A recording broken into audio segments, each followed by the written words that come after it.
Olá! Bem-vindo de volta aos episódios de A História da Arte, do canal Orbis Pictus Arte.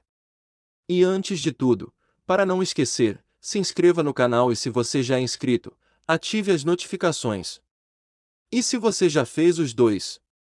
Muito obrigado! Então, vamos lá! A cor que você enxerga tem a mesma intensidade e chega da mesma forma igual para todos, desde que você não tenha problemas como daltonismo. Combinado? Vou propor um teste com você. Você está pronto? Vamos lá! Vou colocar agora neste vídeo uma cor. Como pode ver, desde que não tenha nenhum tipo de problema ocular, você estará vendo a cor amarela. Pronto! Agora podemos afirmar que na tela do seu celular, computador ou TV você vê somente a cor amarela. Estamos combinados que esta é a cor amarela. Agora, se falar o nome de um personagem de desenho animado como Homer Simpson, o que aconteceu com essa cor amarela em sua mente? Agora entendeu bem o que eu quero conversar com você, tenho certeza. Bom, espere um pouco, vou mudar a imagem. E se eu mudar agora para um objeto sem que você imediatamente pense no nosso combinado? Então, que cor você está vendo? E se eu te disser, fique atento, mudando completamente o foco e colocando outra imagem sem cor? Então, agora você descobre que essas sugestões que eu te fiz estão carregadas de ordens que apartam. Elas são impositivas por causa de nosso repertório. Porém, quando te convido para entrar no jogo, sua imaginação então é direcionada para o que eu quero que você pense. Não pedi para você sentir, apenas olhar a cor de três formas diferentes. Porém, as três formas podem carregar algum tipo de sentimento em você. O Homer, gordo, preguiça, esperteza. A banana, fome, fruta. E o semáforo, carro, rua, pedestre, atenção. Porém, se eu colocar nesta tela, agora, a imagem de uma cruz, os sentimentos serão variados e tudo dependerá do repertório de cada um de nós nesse processo.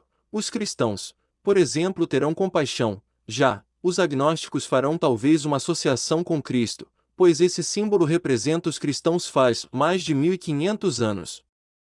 Talvez os agnósticos entendam a imagem somente como um símbolo de tortura e pesadelo. Fiz essa introdução para falarmos neste episódio do movimento simbolista. Movimento livre organizado na literatura e nas artes visuais que floresceu entre 1885 e 1910.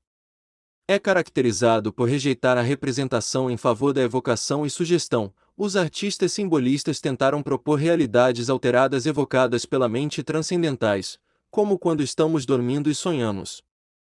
Essa ideia fez parte de uma ampla corrente antimaterialista e antirracionalista nas ideias e na arte do final do século XIX e marcou expressamente uma reação contra o naturalismo objetivo do impressionismo. Os pintores simbolistas tentaram dar expressão visual a experiências emocionais, ou, em livre tradução, como o poeta Jean Moret colocou no jornal Le Figaro em 18 de setembro de 1886 em um manifesto publicado, ele escreveu, para revestir a ideia de forma sensual. Ainda completa. A característica essencial da arte simbolista é nunca fixar ou expressar uma ideia diretamente como um conceito. Assim como os poetas simbolistas pensavam que havia uma correspondência entre o som e o ritmo das palavras e seu significado, os pintores simbolistas pensavam que a cor e a linha podiam expressar ideias. Os desejos e as necessidades, portanto, são pontos de partida para uma livre expressão e uma livre tradução do que foi desenhado, pintado ou escrito e como fez Gustave Vigela, esculpido. O que Gauguin chamou de os grilhões da probabilidade estavam desfeitos. Muitos pintores se inspiraram no mesmo tipo de processo dos escritores simbolistas, por exemplo, a femme fatale se torna um tema comum. Entretanto, Gauguin e seus colegas escolheram temas muito menos exagerados e muitas vezes pintaram cenas camponesas. A religiosidade tem uma qualidade intensa e mística e não se pode negar, essa foi uma característica marcante do movimento. Porém, os interesses pelo erotismo, perversidade, morte, doença e pecado também foram temas explorados por vários artistas. Diversos em suas propostas que vão do amor até detalhes exóticos, chegando à simplicidade da imagem, muitas vezes até reputando ao primitivo na concepção do sujeito e dos contornos firmes, ou mesmo com pinceladas suaves em degradê. Portanto, eles se ligaram não apenas pelas formas artísticas de expressão, mas, sobretudo, por uma atitude intelectual em que a imaginação desempenha um papel fundamental.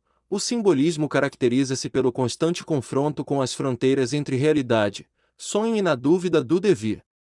Quando Gabriel Albert Aurier, crítico de arte e poeta francês, começou a publicar seu próprio jornal, Le Moderniste Illustre, em abril de 1889, Gauguin contribuiu com artigos. Esta nova aliança foi de grande benefício para Aurier e Gauguin. O artista tornou-se uma figura de destaque na vanguarda, opondo-se tanto ao academicismo quanto ao naturalismo do impressionismo, e Aurier se estabeleceu como um crítico influente na definição ou descobrimento de um novo movimento, simbolismo pictórico.